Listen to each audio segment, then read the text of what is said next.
In this video, I'm going to share with you how to design and develop an e-commerce website. According to my workflow, there are 4 steps to design and develop an e-commerce website. Step 1. Plan. Meeting with client. Talk about the concept of web design, trying to understand client's needs and requirements. Step 2. Domain and hosting configurations. Select hosting and domain depending on requirements. Step 3. Now let's talk about the main part, and this is design and development. There are lots of ways to design and develop e-commerce website, but in this video, I'm going to share how actually I do this.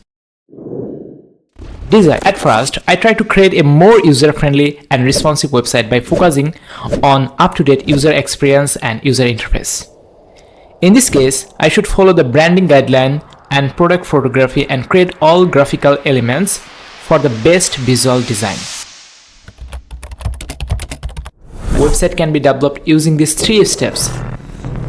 For customer demand and easy customizable, I use this CMS platform also. And more functionality, I use most common framework. Overall, I use this kind of tools and technologies for website design and development. Step 4 and final, speed optimization and SEO. Finally, I optimize the website content and make ready for super fast loading, and also do the best SEO for listing and search engine.